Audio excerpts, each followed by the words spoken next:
TalkCulotta listeners, this is breaking news in the merch world. TalkCulotta's newest sponsor and presenting sponsor is Coated Collection merchandise. That's coatedcollection.com and the Black and Gold Sports Shop on 2106 Veterans Boulevard in Metairie, Louisiana. My good friends, Mason Coppins with Coated Collection and Pam Randazza with the Black and Gold Shop. I cannot thank y'all enough for the support. And now it's time for me and all the sports fans out there to return the favor. Go support local. Go support your team. Go support your city and go rep your area code. Coated Collection shirts and winter gear are so fresh, you'll feel like the Prince of Bel-Air or the Princess of Bel-Air. There are just so many choices for women, men, and children at the Black and Gold Shop, the official sports shop of TalkCulotta, and coatedcollection.com. Who Dat Nation, get your area code 504 merch now. And for our friends up north in Boston, New Hampshire, and the surrounding area, Coated Collection is repping your 617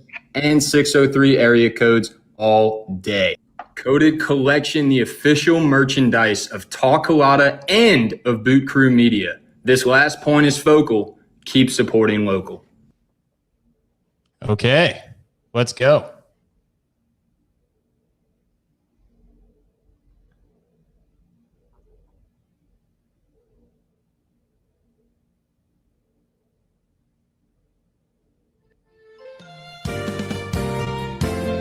Hakeem drops the ball! Oh. Hakeem drops the ball! Right middle, right up ball! He missed. No! He missed the extra point wide right! Oh my God! How could he do that? Now he fires over the middle, intercepted. I can't believe what I'm seeing right now. This is not Detroit, man. This is the Super Bowl. By Hartley, and it is good! It's good! The Knicks have flown. Hell is frozen over. The Saints are on their way to the Super Bowl. 5 seconds left in the game. You believe in miracles? Yes! This is TalkCulotta presented by Boot Crew Media. This is TalkCulotta presented by Coated Collection and Black and Gold Sports Shop. The Black and Gold Shop, the official sports shop of TalkCulotta. Coated Collection, the official merchandise of TalkCulotta and Boot Crew Media. And Helm Paint, the official paint and decorating center of TalkCulotta. Folks, we are joined by a very special guest. We are live on Facebook, Twitter, YouTube, Twitch, and we'll go live on Instagram later. Hey, why not? You know, we're talking a lot of sports here, and we're with Rick George, athletic director of the University of Colorado, CU Buffs, at CU Buffs on Twitter. And let me tell you, this guy has quite a resume. I'm going to give you 3 points. President of Business Operations at the Texas Rangers, Executive Vice President and Chief of Operations on the PGA Tour, and President and CEO, for all you New Orleans folks, all you Zurich Classic fans, President and CEO of the ForeKids Foundation. Rick, it is an absolute honor and a privilege to be with you, my friend. How are you doing today? Doing great today, Jack. Looking forward to our conversation. Yeah, man. So we're going to dive right in today with a fresh look at sports gambling, obviously with Rick's position as an athletic director and as one of the 13 members of the College Football Playoff Selection Committee. Rick can't talk about gambling as a bettor, but he can, of course, talk about, gambling partnerships with sports books, with companies, and honestly, how that benefits the students at Colorado and students at universities across the United States, because they're learning this technological advancement that is creating websites, creating back-end coding, and all that goes into, something that boosts the economy. And I just got off the phone with Scott Walker. We'll hear from him later on in the show. And, former WDSU news anchor. Anyway, so we're going to talk about a little bit about that. We're going to talk about the NIL policy, the expansion of the SEC, the expansion of the college football playoff, the potential expansion, and the state of the Pac-12. Rick, first and foremost, you've been at Colorado for a good bit of time, right? You've been there for 7 or 9 years. On my ninth season. Ninth season. Okay, so just first and foremost, talk about being a Buffalo and the University of Colorado as a whole. Look, I mean, Colorado's a great place. My wife and I were here back in the mid 80s, late 80s, early 90s, and had a great experience, and was part of the national championship team in 90-91 season with Bill McCartney, and having the opportunity to come back here, be around young men and women again, and help shape their future careers is something that was enticing to us in 2013. So we took the call and made the decision to come here, but it's a great place. There's very few places that are as beautiful as this place is. It's an incredible outdoor area, health conscious, just a lot of really good things about Colorado. Our university's fantastic. We got great educational opportunities for people. We got great facilities, and we got the Flatirons that we can look at every day. And those that are sitting in our football stadium, we've got a rich tradition here. We got to get back to that. We're not where we want to be today, but we're going to be moving in the right direction here shortly. I tell you what, Rick, this image here is absolutely beautiful, and that stadium, that background, those mountains, you really can't beat that atmosphere. And we spoke a little bit about golf yesterday, and we did a fast track, rapid fire, coded collection of questions brought to us by Coded Collection Merchandise. And, you said you've had some good, some bad rounds of golf, man. But when we went up for a bachelor party, my buddy Matt Felger, for his bachelor party back in March, I mean, pristine weather. And we played at the University of Colorado National Golf Club. Just talk about how great that place is. And I mean, the backdrop with the mountains, every time you're on the green, it's beautiful. Yeah, it's a great golf course. And our team, practices out of there and plays out of there, also plays at Boulder Country Club. It's a good golf course. It's got a lot of distance to it, a lot of different shots. So it's a fun course to play. And, if you do get to this area, that's a great place to play golf, because there's a lot of different aspects to that golf course that challenge you. No doubt. No doubt.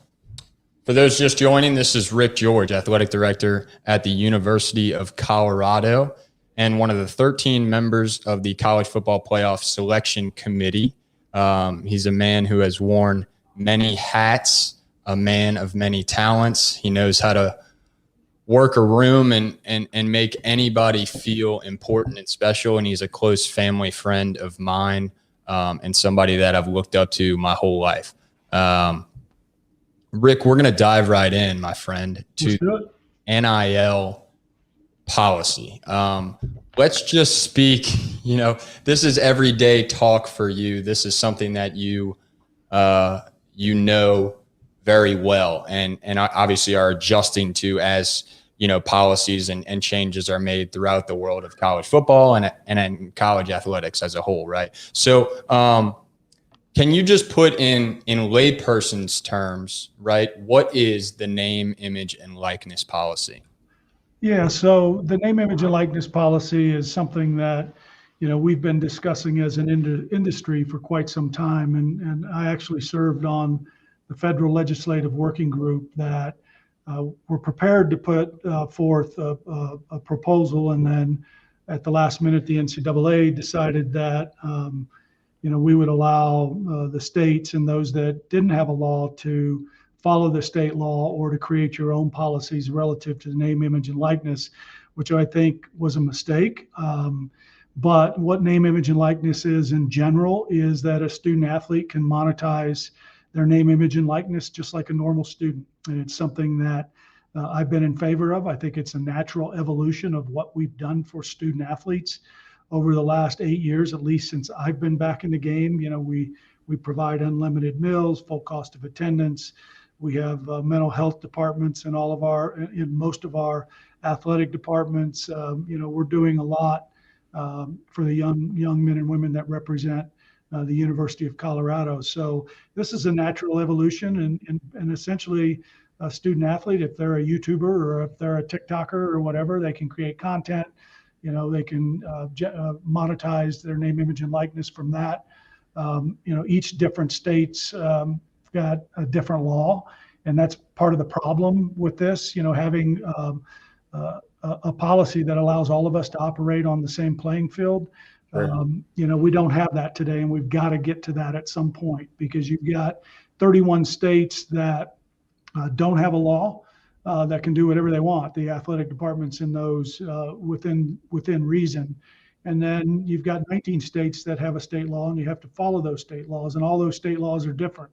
So there's no balance of what different universities can do. So it's confusing, and at some point we've got to get to one NIL policy that makes sense for everybody. But I am happy that our student athletes in every university around the country are being able to monetize their name, image, and likeness. No doubt. And yeah, I mean, when I spoke with Scott Walker, my other guest, I like to tell people, when they ask me, oh, you just started a podcast, what's it about? I said, no politics, just sports. We talk a lot of sports, right? However, and as as every, good sports fan knows, there are politics within sports and there are policies within sports. That's just a natural, occurrence. And so it was funny too, because I brought on Scott Walker. He used to be in news, and now he's a Jefferson Parish councilman. So very stereotypical of me to say that and then bring on a guy who's in politics. But I think it's okay. Awesome. If you're going to do that, you got to bring Tommy Capella on, he's a good friend. He's been my lawyer for a long time. Yeah, exactly. And Tommy C helped me get Chris DeMarco on the show. So props to him on that. So with the name, image, and likeness policy, Rick, I've had a few people ask me, and I'm sure ask you, how does that affect locker rooms? How does that affect not just, let's say, for example, the football locker room at Colorado or LSU or any university?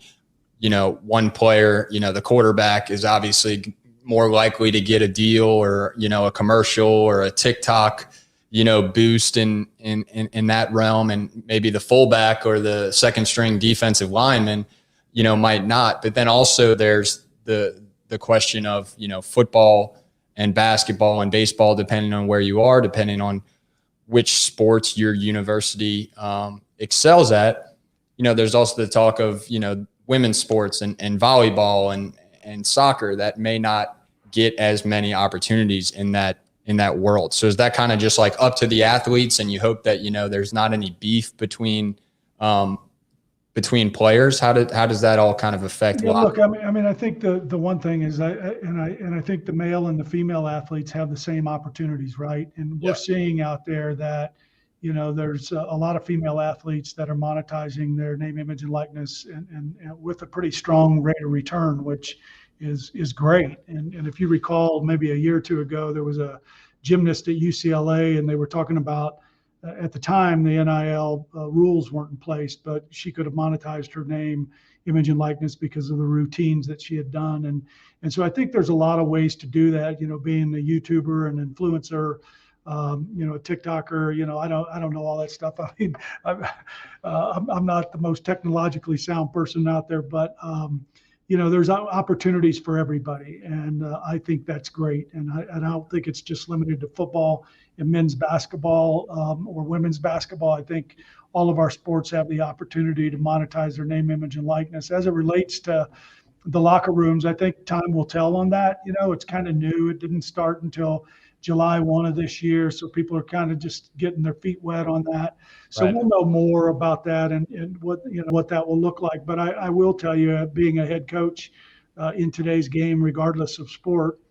It's just something else that you have to deal with in your locker room, because you want your student athletes to focus on what's ahead, what's on hand, the contests that they're playing. So, it'll be another distraction that they'll have to manage around.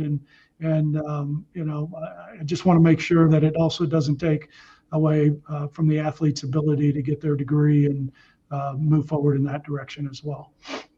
Absolutely.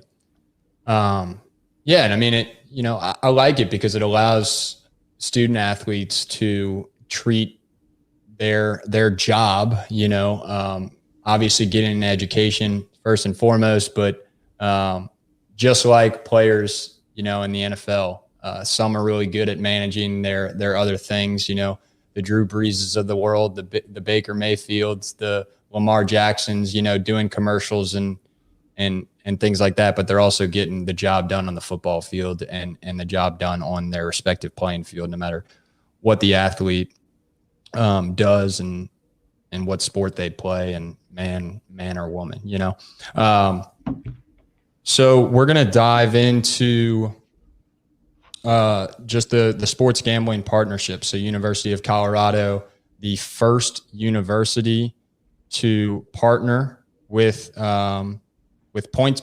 They partner with PointsBet, whose headquarters are in Denver, Colorado. Just talk about that's breaking ground in that industry and with those partnerships. Can you just let us know about that? Yeah, look, we weren't actually the first one, because I know UNLV and Nevada Reno had some partnerships in that space, but it became a state law that sports gambling was illegal in our state. We thought for us, it was an opportunity for us to partner with a group that was based in Denver. We structured our relationship that would allow for a lot of education, that would allow for us to create internship opportunities, career fair opportunities, not only for our student athletes, but also for students on our campus. That was a big piece of it. Also to be involved in our leadership and career development department. So it was a kind of a broad base, but sports gambling is going to be here. It's going to be in our state. I think it's, at least when it was not legal, you didn't know what was going on, right? You have a little more sense of what's going on. You got U.S. Integrity out there. Our partnership with PointsBet, allows us to really, in my opinion, help us with the integrity of the competition, knowing that, we have partners that can, ensure, or not ensure, but it's just another line of defense against some illegal activities that could be happening out there. Yeah, absolutely. So PointsBet was founded in Australia and, broke ground on building its new U.S. headquarters in Denver. And the partnership with the University of Colorado, which is based in Boulder, 30 miles northwest of Denver.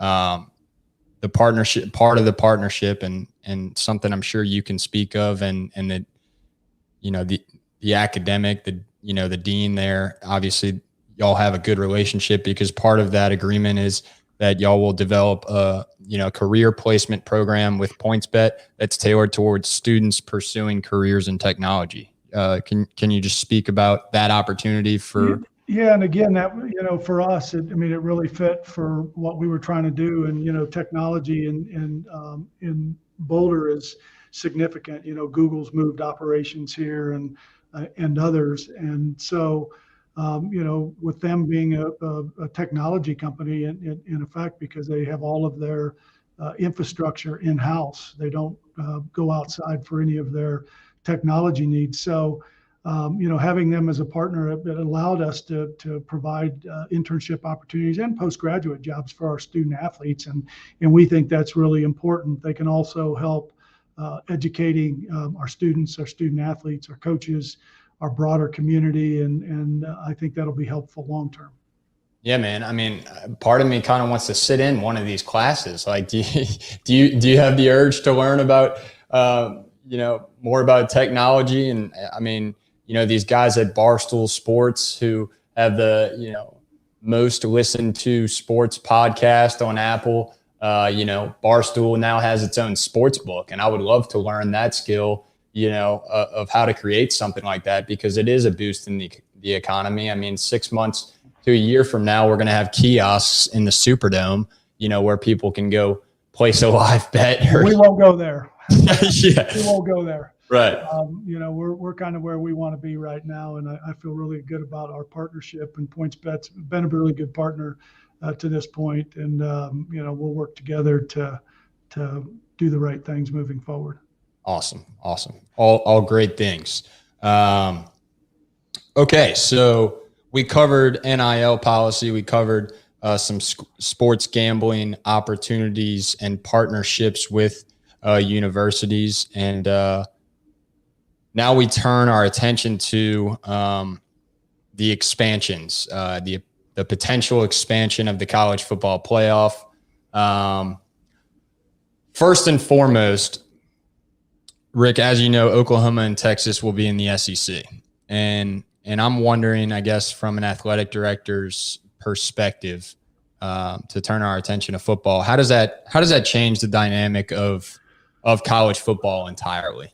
Well, look, I think it started the process, right? I mean, those two schools joined. I think you quickly saw that the ACC, the Big Ten, and the Pac-12 created an alliance. I do think it's important for intercollegiate athletics as a whole, not just football, but intercollegiate as a whole, that we have conferences, not one or two conferences, but multiple conferences. I think, I give Bob Bowlesby a lot of credit.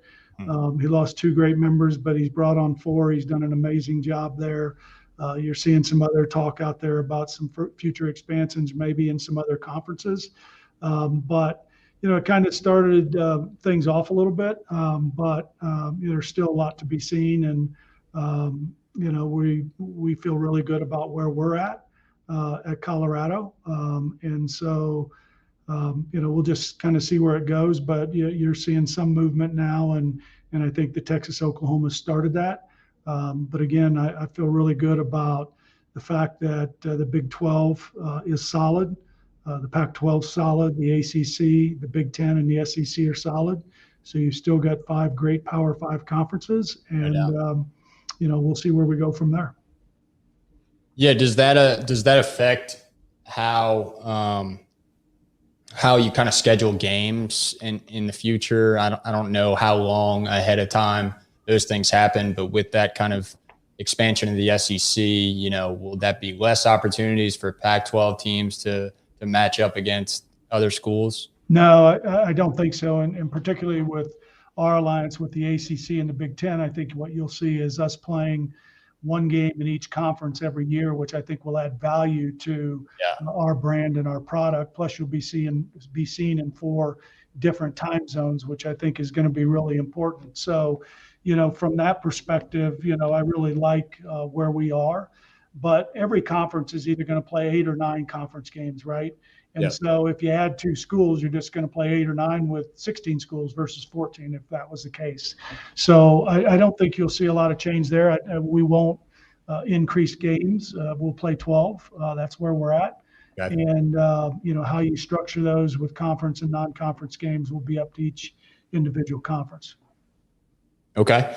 And does the expansion of the SEC affect, do you think, like the expansion of the college football playoff?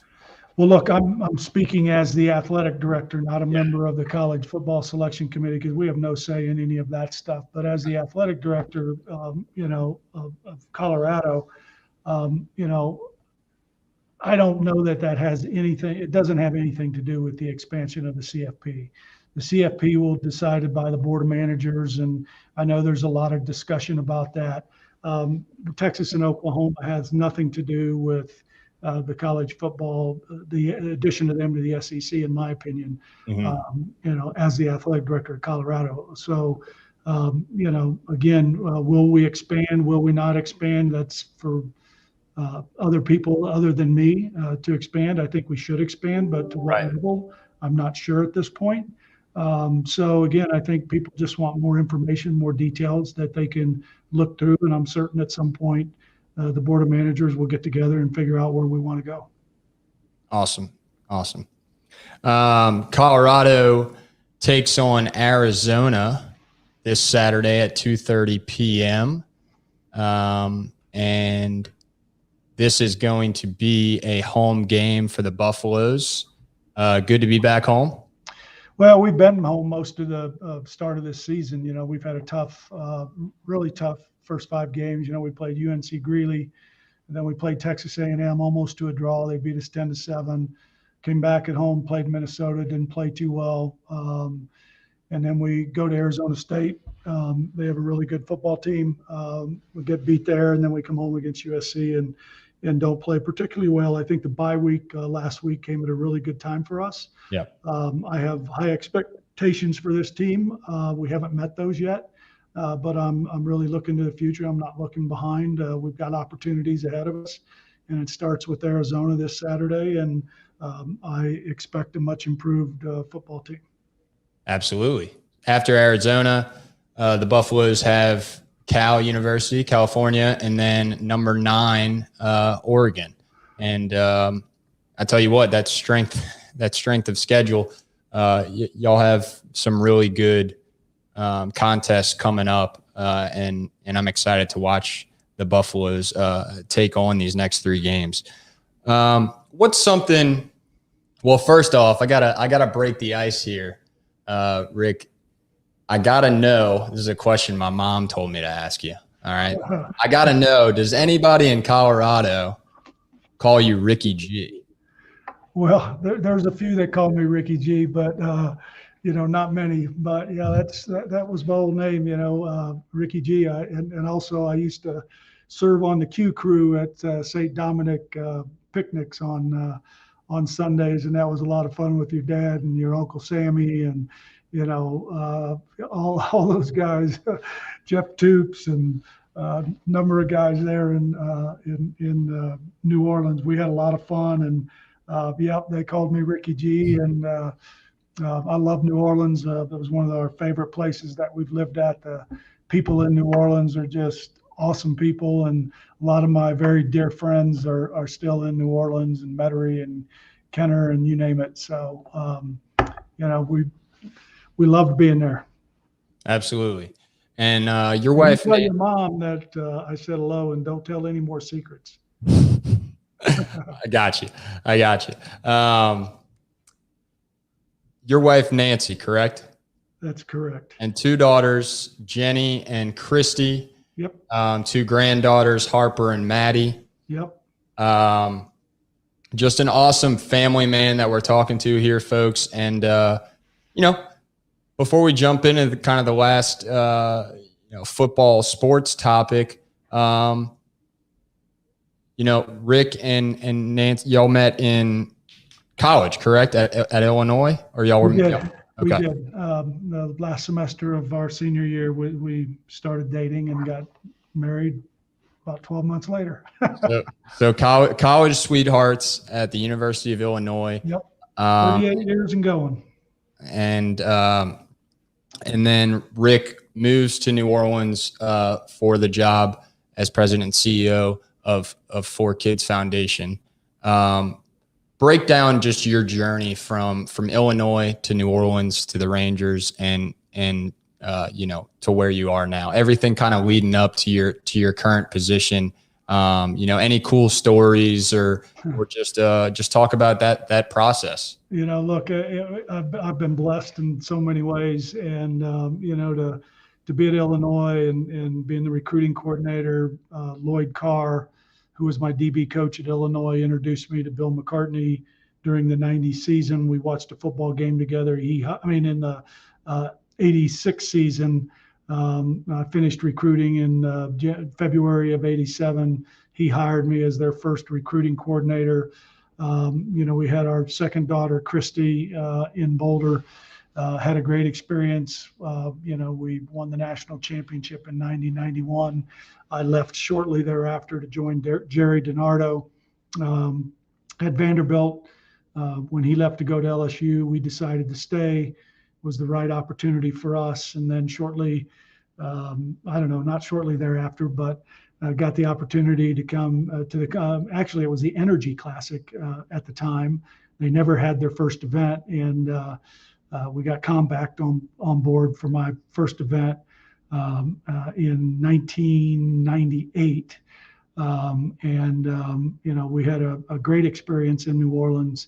The commissioner said he wanted to send the plane for me. I thought he wanted to talk about running a golf event, and he asked me if I'd run the senior tour at the time, which we rebranded to the Champions Tour. Still thriving today. 5 years into that, he asked me to be the COO of the PGA Tour, and that was an incredible experience.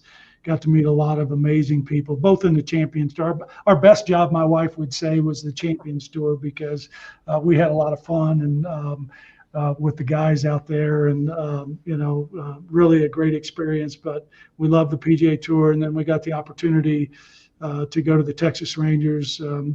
Got to play in 2 World Series my first 2 years there in 10 and 11.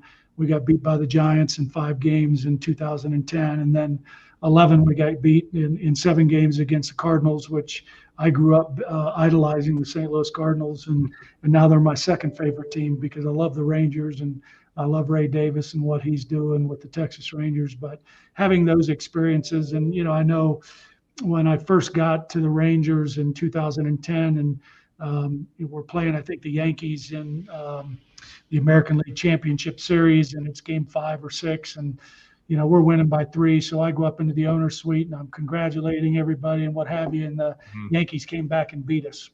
So the next night, I waited until the very end, until I knew we won, and I walk in the suite and nobody's there except the person that's running the suite.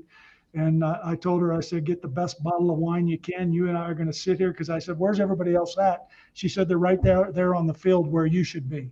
And so I got to see my first American League Championship Series win from the suite behind home plate, just watching everybody else celebrate. But and then I got the opportunity to come here, and we love Colorado. It's an amazing place, and our chancellor here is a good friend, and we've developed a lot of friendships here as well. So that's kind of my journey. And, I've got 2 great granddaughters that I absolutely love and adore, and they watch all their games, football games from my office on game day. And they're a part of, kind of like my daughters were when we grew up in sports a long time ago. They come with us everywhere. They see all these different contests, and I think it's a great way to bring young boys and girls up. Incredible. Golf, baseball, athletic director, married his college sweetheart, 2 daughters, 2 granddaughters, a family man, and a pretty good golfer. Rick George. I don't know about the good golfer, but come on, man. I'm trying to up your stats. Yeah, well, those that know me know better. You see that commercial where they say stat that? That's what I'm trying to do here. Stat there you that. go. I appreciate that.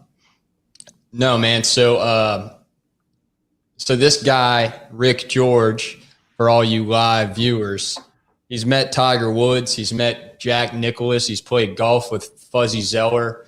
I had somebody comment on a post today. It was JT Hannon, actually, who said, I want to know what the worst round of golf that you've played with a celebrity was. Sorry to ask such a negative question, Rick, but hey, we talk a lot of sports here.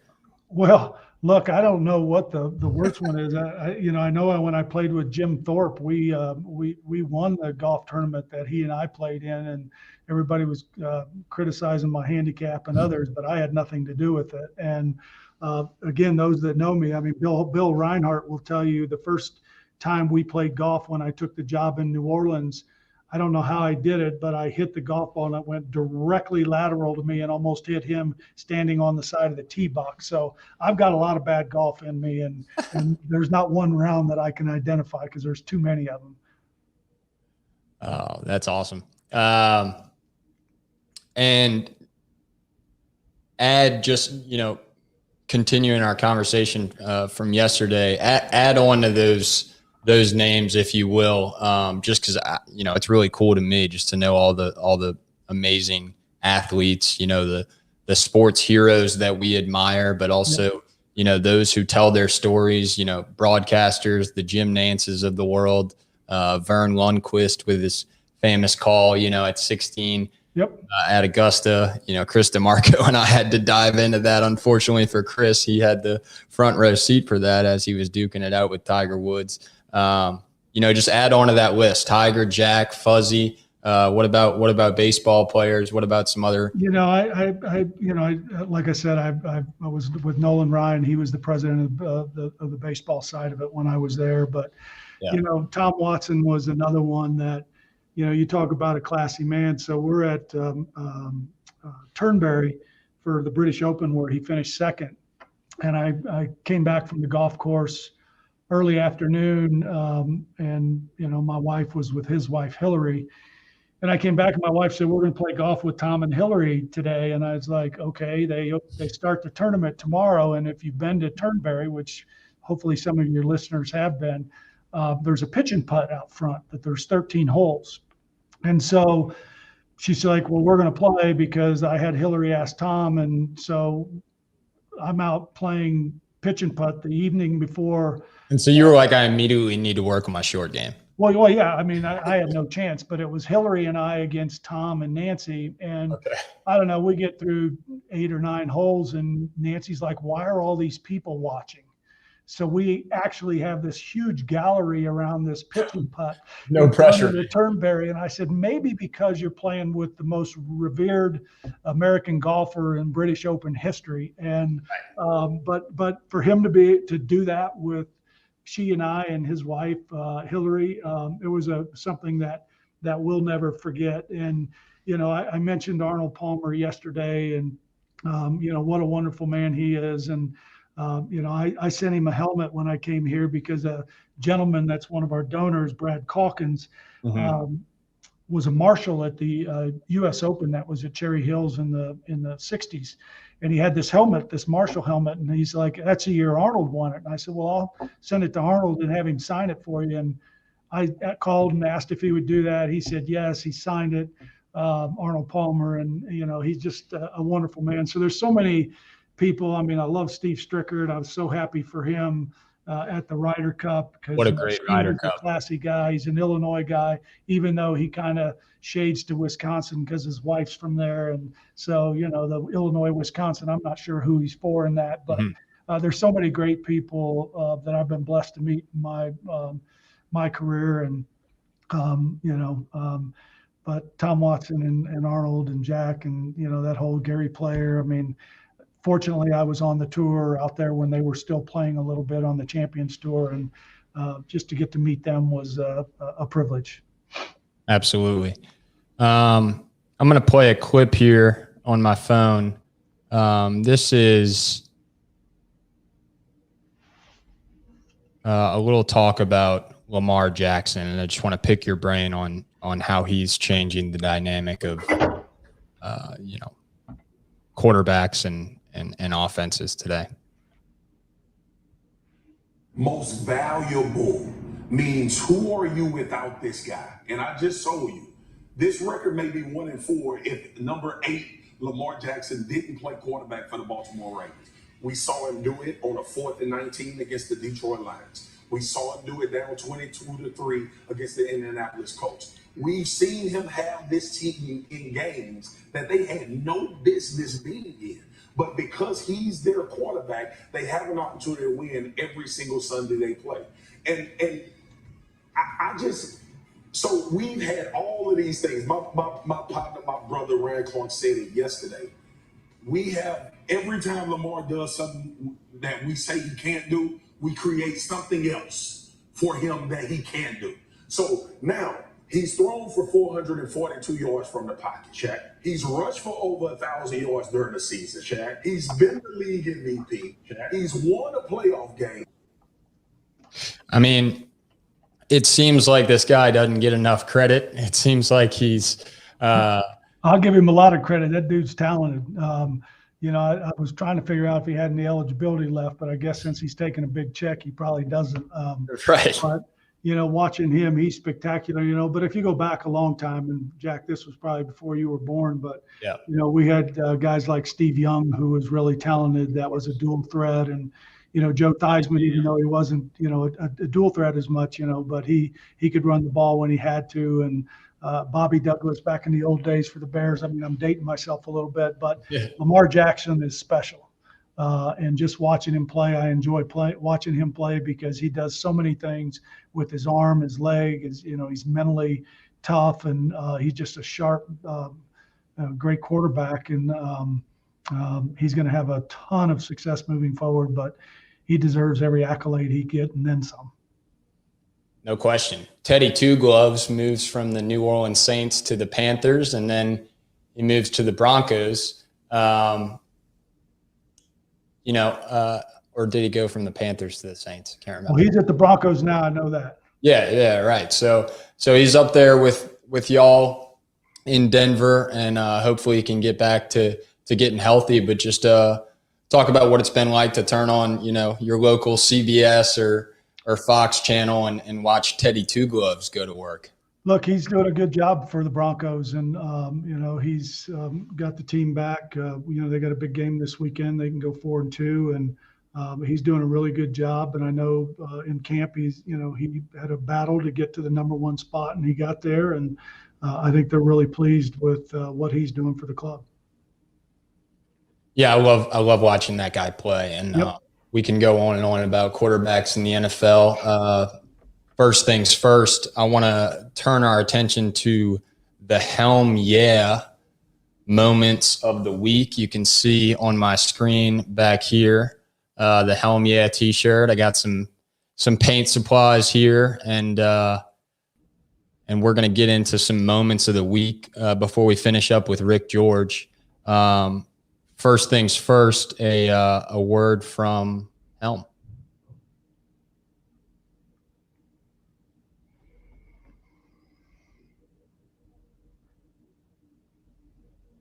This episode is brought to you by Helm Paint, the official paint and decorating store of TalkCulotta. Helm Paint and Decorating provides quality paint supplies, and equipment for residential jobs, commercial jobs, and interior designers. Helm Paint and Decorating opened its first paint store in 1970 on Earhart Boulevard in New Orleans. That's more than 50 years in the paint industry, more than 50 years of steering people in the right direction. And now with 6 metro locations, a 7th Helm store is coming soon to Gretna.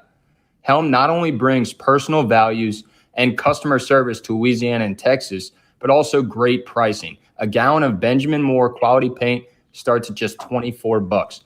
Joey and Stacy Helm, y'all, are 2 of the best people I know. They have 4 sons, all defensive football players, and I'm sure growing up, they've scratched a couple of walls. But that's not a concern for them or for you, because Helm Paint is right around the corner. I don't even know another place to buy paint. I don't have any interior designer.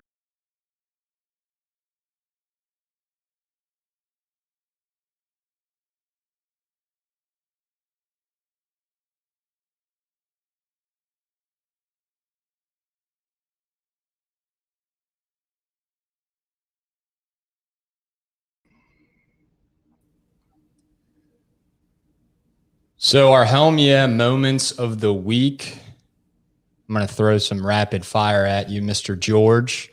Best Mardi Gras moment while you're in New Orleans. Mike Sirio's place, watching from his deck, watching Endymion come by, and saw a lot of sights below me, and that's all I'll say. What a way to finish a Helm Yeah moment of the week. That's all I'll say. I mean, we should just end the podcast right there. That's all I'll say. Well, I could also talk about my wife getting off the Clydesdales and running into the Marriott because they don't have a bathroom on the Clydesdales that we didn't know when we got on there. And so she got back on before we moved too far. But we had a lot of great moments. We love Mardi Gras. Miss Nancy, if you're tuning in, I appreciate that story, and and we'll hear an expanded version at some point, I hope. Best Mike Rodrigue moment. Mike Rodrigue, folks, is there's so many Mike Rodrigue moments. I mean, the best moments that I've had with Mike were really just smoking a cigar after the golf tournament was over on that Sunday evening and kicking our feet up and knowing that we had another successful event that benefited children's charity in the greater New Orleans area. No doubt. Go support the ForeKids Foundation. Absolutely. and keep supporting local, and keep supporting Acme Oyster House. Of course, my favorite. Yep. Mike's son, Tony, is a podcaster here at Boot Crew Media. He has a podcast called Chop Chop NOLA, where, him being a chef, they talk about all kinds of, cuisine and they're the taste buds. They're the taste buds of Boot Crew Media. But you can never go wrong with raw or char grilled oysters at Acme Oyster House. And that's Rick's favorite place to eat here in NOLA, as we discussed yesterday, along with Dickie Brennan Steakhouse. And what was the other one? Emerald's. Of course. All right. Best Jack Culotta moment, that being my father. Like I said, the golf tournament that we played in, Jack was a lot of fun playing in those golf tournaments. And, he wasn't the best golfer either, but we had a lot of fun playing those golf tournaments. And I will tell you that there probably wasn't any alcohol involved in any of them. He's certainly smiling down on us right now, my friend, and Yep. probably sipping an old fashioned and smoking a cigar. Yes, he was. He did that a lot. No question. Best Zurich Classic moment. Again, like I said, I think it was David Toms coming up 18 and seeing Ernie Els afterwards, because that's who he was battling. And Ernie said, "What's all this Go Tiger stuff?" when he was done. And just to see David win in his home state, and David's such a quality guy, and really happy for him. That was my favorite moment by far. Best Phoenix Open moment. I know you walked, you being a frugal guy. Mike Rodriguez told me the story about you walking from however far y'all were 11 miles, I think he said, and then somebody asked you to walk 9 more holes with them. So you got enough working out in that time frame for like a whole year, just walking down the desert. But the Waste Management Phoenix Open tournament is a staple in golf and in having fun and in drinking beers, and it's like a bachelor party every time you go now. I'm sure it's changed since y'all went, different people, maybe people got younger and more ridiculous, but what's your best Phoenix Open moment? Look, I think certainly that walk that I had wasn't anything frugal. It wasn't very smart on my part. I could see flags, and I thought they were a mile or so away, and it happened to be 11. So, and then when I got to the golf course, the player asked me to walk a few holes with him. All I wanted to do was sit under a tree. But there's so many great moments there, but you got to love 16 and the atmosphere and the amphitheater that they've created there. And, when players start singing and, acting like they're shooting beers and stuff like that, it's just, the atmosphere is different than it is any place in golf. And they've created a terrific golf tournament that I think the players really enjoyed going to. And your best major golf tournament moment of the last couple of years? Look, I mean, the moment was when Tiger just won his most recent Masters. I mean, that brought tears to my eyes, and being able to see him win that was pretty amazing, and his accomplishment. So that was probably my favorite. But gosh, you could put all the Masters up there together, and there's so many special moments there. But that had to be one of my favorite moments. Yeah, definitely of recent history, and obviously every golf fan or true sports fan is hoping the best for Tiger. The world of golf would just be so much better if we can just see him one more time. You will. I'm certain of that. You know how competitive he is. Nothing he does will surprise me. Absolutely. We're finishing up here with Rick George on TalkCulotta. I got to ask, because you heard the intro that I have. I'm going to mix it up a little bit, have some different quotes in there. Jim Henderson, all those quotes that you hear. No, he missed it wide right. Talking about the Carney kick, or when Garrett Hartley made the kick against the Vikings. The classic signature quote of pigs have flown, hell is frozen over. The Saints are on their way to the Super Bowl. What's your favorite or one of your favorite sports calls? I mean, mine is, those are up there. Al Michaels at the Miracle on Ice is one. Vern Lundquist at 16 at Augusta. Is there one besides those that, maybe when you were younger or in recent days that stands out? Not really. I mean, the one that, I love is because it's local here is the Miracle at Michigan when there was a tip pass in the end zone in 1994 and Michael Westbrook catches it with no time on the clock. That was a great call. And it's something that, at Colorado we really enjoy. And that would be a call that I would say would be one that I'll never forget. Yeah. And, last kind of question on the athletic director's realm, Rick, that I'm really curious of. And by all means, if this isn't in your purview to discuss, obviously game plans and strategies are not to be revealed by any program on a podcast or in an interview with anybody, ESPN or me. But what's it like, I'm not alluding to any particular favorite team of mine, but when there is a talk around a fan base of, a new coach coming in or working with a new coach who's not having a good year or, a coach who's been there for a long time and maybe a program wants to go in a different direction.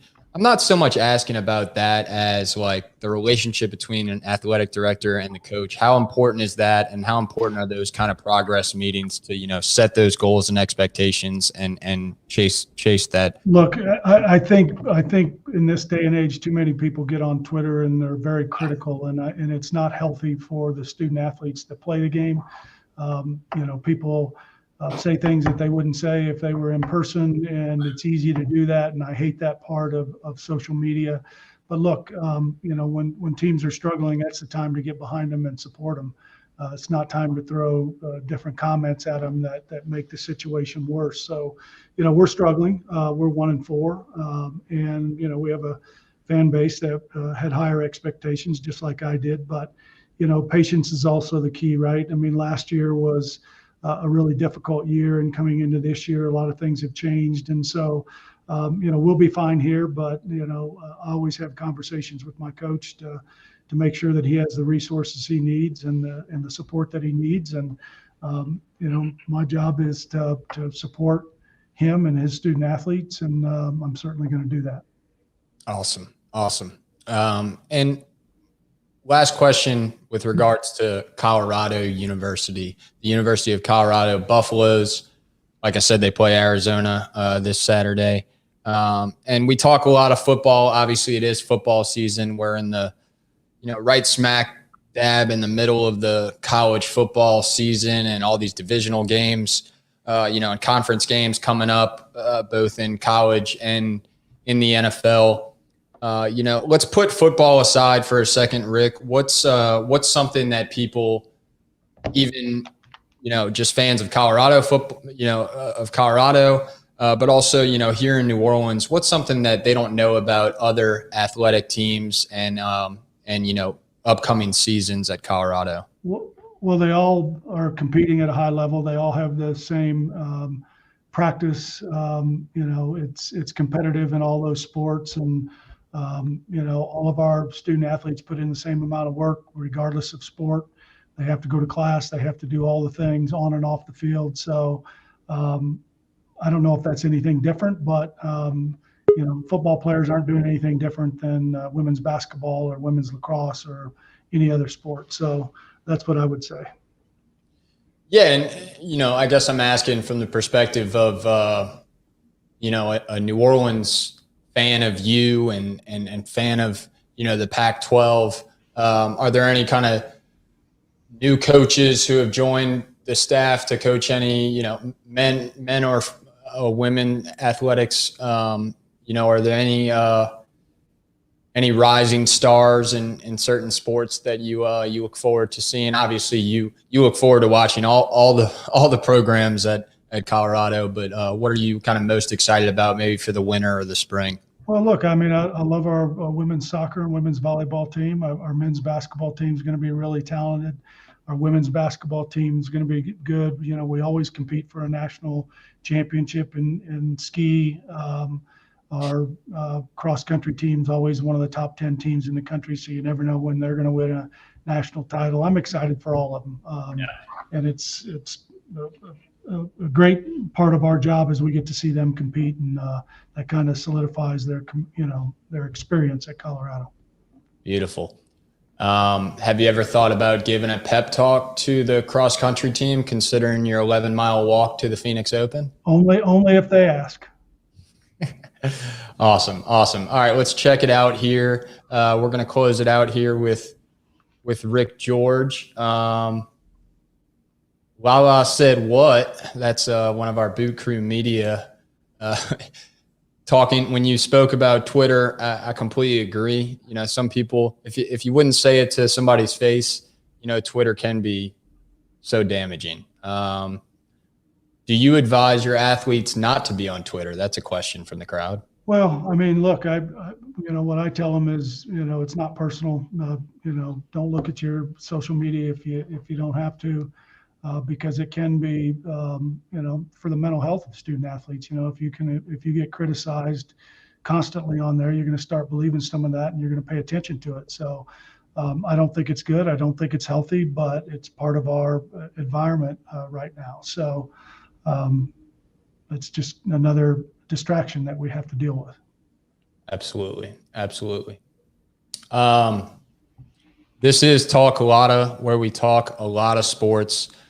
Rick, I want to thank you so much for joining us today. You're one of the greatest guys, and in my biased opinion, the coolest resume of anyone living in the sports world today. You're the first, if not maybe the second from a couple years back. Justin Napoli, you're at Boot Crew Media, I believe had an athletic director on his show, but you're the first ever athletic director to join TalkCulotta and to join me in my new venture. And like I said, I can't thank you enough, man. I wish y'all all the best in Colorado. I wish your family the best, and keep talking a lot of sports, and keep in touch, my man. All right. Sounds great, Jack. Good luck, and have a great evening. Absolutely. Ricky G signing off. All right, folks. Thanks again for tuning in. The comments, the questions, the support. Helm Paint, the official paint and decorating center of TalkCulotta. Black and Gold Shop, the official sports shop of TalkCulotta.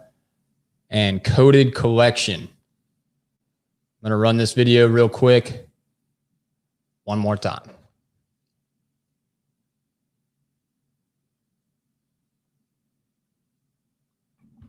TalkCulotta listeners, this is breaking news in the merch world. TalkCulotta's newest sponsor and presenting sponsor is Coded Collection merchandise. That's codedcollection.com, and the Black and Gold Sports Shop on 2106 Veterans Boulevard in Metairie, Louisiana. My good friends, Mason Coppins with Coded Collection and Pam Randazza with the Black and Gold Shop. I cannot thank y'all enough for the support. And now it's time for me and all the sports fans out there to return the favor. Go support local. Go support your team. Go support your city, and go rep your area code. Coded Collection shirts and winter gear are so fresh, you'll feel like the Prince of Bel-Air or the Princess of Bel-Air. There are just so many choices for women, men, and children at the Black and Gold Shop, the official sports shop of TalkCulotta, and codedcollection.com. Who Dat Nation, get your area code 504 merch now. And for our friends up north in Boston, New Hampshire, and the surrounding area, Coded Collection is repping your 617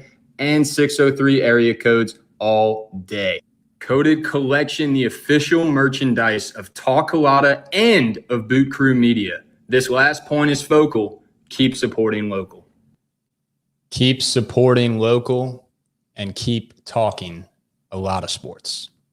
Thanks, everyone. This is Jack Culotta signing off.